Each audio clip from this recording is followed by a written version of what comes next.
Fadiatus Sabila, nomor absen 9, kelas 10 IPS 2, kelompok 6. Perkenalkan, nama saya Nesa Amalia, nomor absen 26 dari kelas 10 IPS 2, kelompok 6.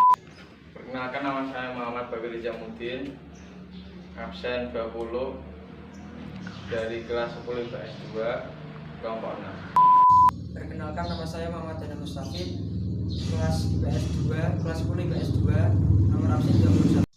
Wawasan Nusantara. Pengertian wawasan Nusantara berasal dari dua kata, yaitu wawasan dan Nusantara.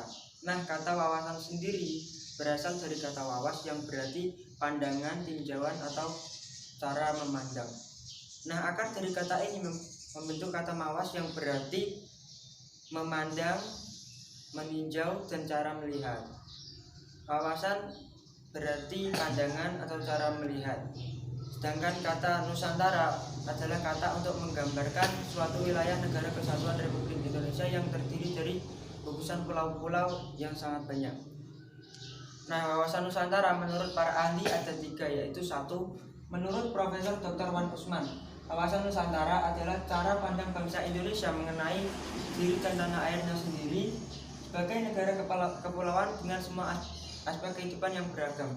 Nomor 2, menurut kelompok kerja wawasan Nusantara, usulan oleh Lemhanas tahun 1999, yaitu cara pandang dan sikap bangsa Indonesia mengenai diri dan lingkungannya yang serba beragam dan bernilai sebagai strategis dengan mengutamakan persatuan dan kesatuan bangsa dalam menyelenggarakan kehidupan bermasyarakat, berbangsa, dan bernegara untuk mencapai tujuan nasional. Sedangkan menurut TAP MPR tahun 1993 dan 1998, wawasan nasional yang bersumber pada Pancasila dan berdasarkan UUD 45 adalah cara pandang dan sikap bangsa Indonesia mengenai diri dan lingkungannya dengan mengutamakan persatuan dan kesatuan dalam menyelenggarakan kehidupan bermasyarakat, berbangsa, dan bernegara. Dasar ajaran terdiri atas A. Pancasila sebagai landasan ideal, B. UUD NRI tahun 1945 sebagai landasan konstitusional. A. Pancasila sebagai landasan ideal. Pancasila sebagai pandangan atau filsafat hidup bangsa merupakan kristalisasi nilai-nilai dan norma yang diyakini kebenarannya.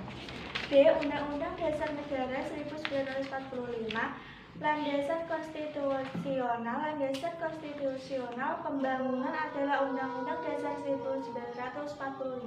Undang-Undang Dasar 1945 merupakan arahan yang penting dasar dalam menyusun tujuan pokok perencanaan pembangunan nasional. Hakikat keutuhan Nusantara, keutuhan wilayah, dan kesatuan wilayah nasional. Dengan kata lain, hakikat wawasan Nusantara adalah persatuan bangsa dan kesatuan wilayah. Hal ini dapat mencegah perpecahan antar negara yang sering menimbulkan masalah dalam negara. Demi tercapainya kedaulatan nasional harus mempunyai sikap sebagai berikut. A. Kesadaran cinta tanah air di kalangan masyarakat. B. Sistem informasi cepat dan deteksi dini yang menjangkau seluruh pelosok daerah. C. Pencegahan munculnya daerah rawan karena faktor alam atau manusia. Arah pandang ke dalam, bangsa Indonesia harus peka dan berusaha untuk mencegah dan mengatasi sejak dini faktor-faktor penyebab timbulnya disintegrasi bangsa, dan tujuan menjamin perwujudan persatuan segala aspek kehidupan bernegara. Arah pandang keluar, semua aspek kehidupan internasional harus berusaha mengamankan kepentingan nasional dalam semua aspek kehidupan demi tercapainya tujuan nasional bertujuan menjamin kepentingan nasional dalam pergaulan dunia yang serba berubah. Unsur-unsur dasar wawasan Nusantara. Unsur-unsur dasar wawasan Nusantara dibagi menjadi 3 komponen, yaitu wadah, tata laku wawasan Nusantara, dan isi wawasan Nusantara. Wadah meliputi 3 komponen, yaitu wujud wilayah, tata inti organisasi, dan tata kelengkapan organisasi. Isi wawasan Nusantara berisi tentang cita-cita bangsa Indonesia dalam pembukaan Undang-Undang 1945, dan asas keterpaduan semua aspek kehidupan nasional berdiri manunggal dan untuk menyeluruh.